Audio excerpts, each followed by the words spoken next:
tournament is right left. here. And then later on, in 2008 and 2009, it was renovated for the FIFA 10 World Cup. FIFA 10 World Cup. Where we had South African Memorial Services and other kind of events in the stadium.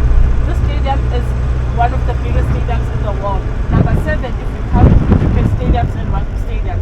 Number 3 if you only counting soccer stadiums. It accommodates 94,735 people, making it the biggest stadium in Africa. Mr. Nelson Mandela's Memorial Service was held at this very same stadium. And then in the 1980s we had Michael Jackson coming to perform on this very same stadium. Then later on, just we are breaking the record and filling up the stadium for 2 days. Now we're going to have Chris Brown coming on the 14th of December. This ticket sold out in 2 hours. Chris Brown. And then we're going to have Beyonce next year in February coming to perform on this very same stadium. So you hop off, take pictures, and then you come to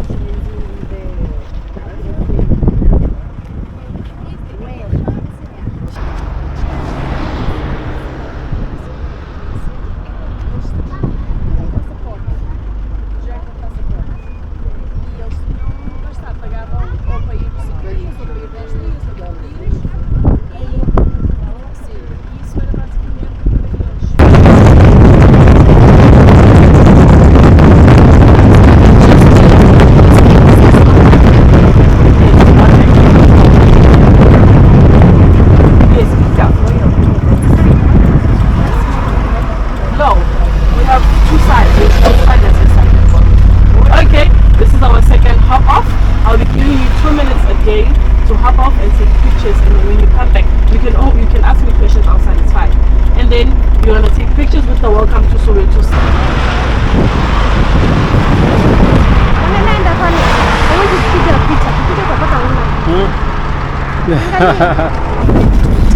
Really questions? Wait.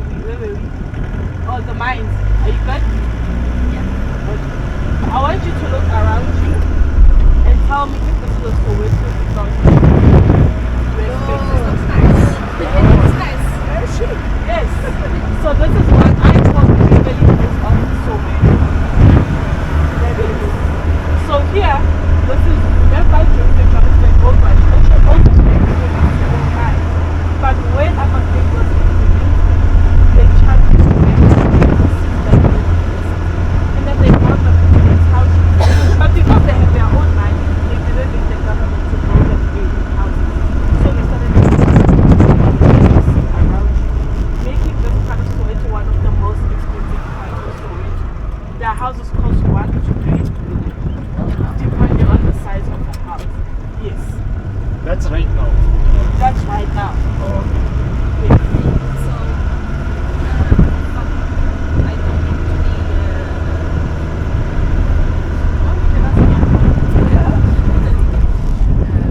So, with the apartheid, they kind of kick black people out of their houses, or they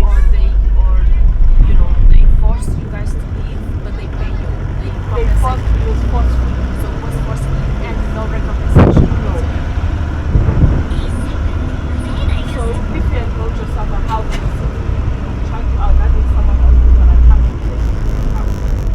That's why people started building these beautiful, because they already had their own money. They already owned the mines. So they just, but one thing I'm sure, they just take the mines away from them. Yeah, because they couldn't. Yeah.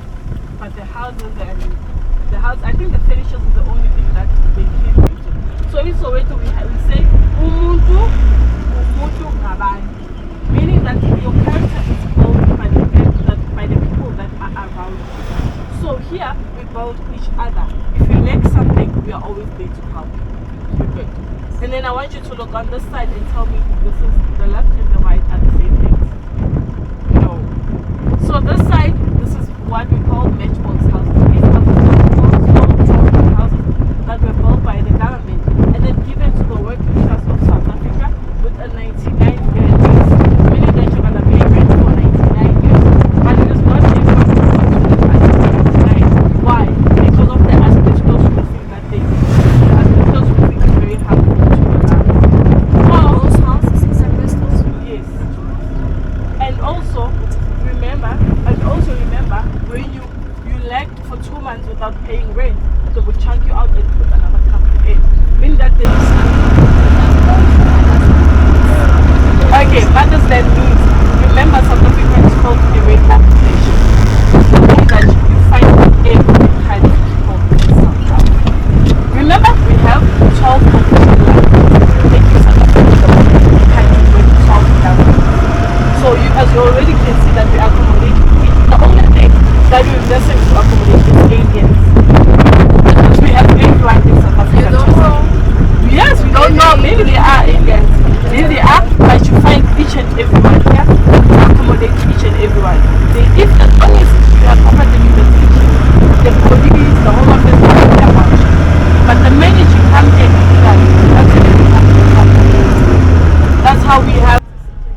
record ndio tutakuwa tunakuonyesha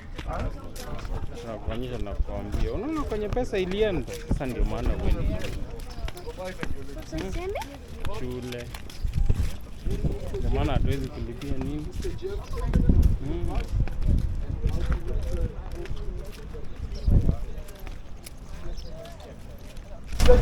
Good afternoon, ladies and gentlemen. Afternoon. How are you feeling? Mama, come. My name is Mukhumuti. Can you try to say Mukhumuti? Mukhumuti. Yes, that's it. Mukhumuti. So Mukhumuti simply means comforter. Actually, it's a Tswana name, I'm a Tswana boy. Welcome to Hector Peterson Memorial Site. So each and everything that you see here, from the trees, the wall, the line at your back, the waterfall, but before I begin, I just want to ask you one question. Have you seen this picture before? Nope. Yes? Sarafina. Nope. Sarafina? Correct. Yeah. Sarafina. So I normally call this picture our pride and joy. Where we are because of this picture. This picture has played a crucial role into South Africa. It has shaped South Africa into the better country. And then it all started in 1953 when the apartheid government introduced what you call Bantu education. So Bantu education, it was an act to ensure that the black South Africans, they received inferior educations compared to the white South Africans. Its policy, it was made to limit the education potential of the black South Africans. Then in 1974, once again the apartheid government introduced what you call Afrikaans. So they were forcing it to the black students to use the language as language of instruction. While the white South Africans, they had an option to use an Afrikaans or English. On 13th of June, the aim was to go to Pefeni Secondary School, straight to the local police station to submit their memorandum. But when the students were marching, they found out that the police have blocked their route. The students tried by all means not to provoke the police. The only way not to provoke the police was to change the route. Whenever they close it, they will change it to another route. Until they stopped once again at the corner street of Muema Street and Vilagazi Street. So while they were stopped there, one of the police told the students to go back to their schools within 5 minutes. The other police drew the line and told the students not to cross the line because they are licensed to shoot and kill. So they were instructed in Afrikaans, the language that they don't understand. The students, they kept on boycotting and they kept on singing. They were singing Nkosi Sikeleli Africa. So back in the days, Nkosi Sikeleli Africa, it was a leader song. But today, it's our national anthem. Whenever they say Nkosi Sikeleli Africa, it simply means God protect Africa. On that day, the police, they got irritated and they had to throw the tear gas towards the student. But then the wind, it was against them. The tear gas, it came back to the police. Most of the police, they started to panic and they had to unleash the dogs towards the student. Student tried by all means to defend themselves. They ended up picking up stones and they stoned one of the dog to death. They dragged that young dog in between of the students and the police. It was them to showcase that whatever police are doing to them, it frustrates them because they just want to submit their memorandum. The other police shouted and said, "Officer down, officer down." Whenever they're saying that, it simply means that the life of a dog has more value than the life of a student. 5 shots being taken, afterwards multiple shots followed. They were shooting students. They were shooting students. That's where a 12-year-old boy, Hector Peterson, was being gunned down on the neck. The lady on the left, who stood like this, her name is Mama Antoinette Sitole. She was 16 years old. Mama Antoinette Sitole, she's Hector Peterson's sister, the biological sister. But then luckily enough, she's still alive. She does Soweto here in Hector Peterson. Then the Joseph brother at the back, the one who's holding a lifeless body, his name is Mbuisa Makubo. Mbuisa Makubo was 18 years old. He was not on the strike, he was just passing by. But then he saw Hector Peterson laying on the floor. He picked him up and rushed him to the local clinic. Whenever they got to the clinic, it was too late for Hector. He died along the way. So this picture was taken by Mr. Samsimo. Samsimo was a journalist and was a photographer. On 17th of June 1976, this picture was being published. After the picture being published, the Joseph brother at the back, the one who's holding a lifeless body, Mbuisa Makubo, his life was not the same again. because the police, they used to harass him. They were actually thinking that he's the one who actually called the student to boycott. Until Mbuiso Makubo, he ran away, he went to Botswana. When he got to Botswana, he got the scholarship to study to Nigeria. After 2 years, he wrote a letter to her mother, telling her mother that he's still alive, he's in Nigeria. That was our last time we heard from Mbuiso Makubo, the gentle brother who's wearing a lifeless body. He never came back home. Even the letter that he wrote, we're not sure that he's the one who wrote that letter. The other students, they went away to the neighboring countries. Some of them, they did came back. Some of them, they never came back. Even today, we're still waiting for them to come back home. This is why we're having this wall. Calling this wall a wall of gold. As you can see, it has gaps in between and the heights are not the same. So this wall has been made with a slate stone. Slate stone, it represents the unity of the students. The gaps in between, it talks about the missing information and missing students who participated during 1976 uprising. The height of the wall, it talks about the age group. It starts from 8 years old until 17 years old. That was an age group of the students who participated during 1976 uprising. At your back there's a line. As you can see, it starts from Hector Peter's Museum entrance. It goes along the way. It connects it with the trees on the other side. It ends where Hector Peterson was being gunned down. Calling this line a firing line. This line, it represents the line that the police drew during 1976, telling the children not to cross the line because the license to shoot and how many is now?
Oh, there's some charges for filming.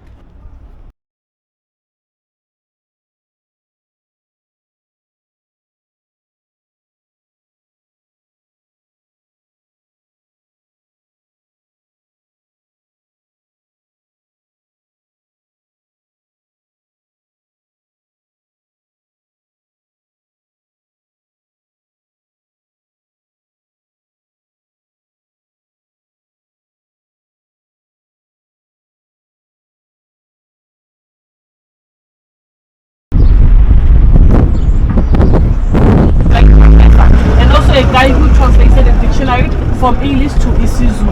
So his surname means lazy, but he was not a lazy man. He's a contradiction of his surname. So I'll be giving you another 15 minutes to go and do a tour in the Mandela House. But if you want to stay behind, you're most welcome to, but you'll be able to stay an hour and then you'll catch another bus. But if you are coming with me, it's 15 minutes. Meaning that you're gonna do your tours. Around this white box, can you see there are holes? Yeah. Those are bullet holes, like I mentioned. What? Bullet holes. And then, around that 27 years that Mr. Mandela was in prison, they were only allowed to send 2 letters per year. And each letter had to consist of only 500 words written only in English. No political matters were allowed on the letter. If you can check over that side, those 2 blue boards, those would be the letters that I'm talking about.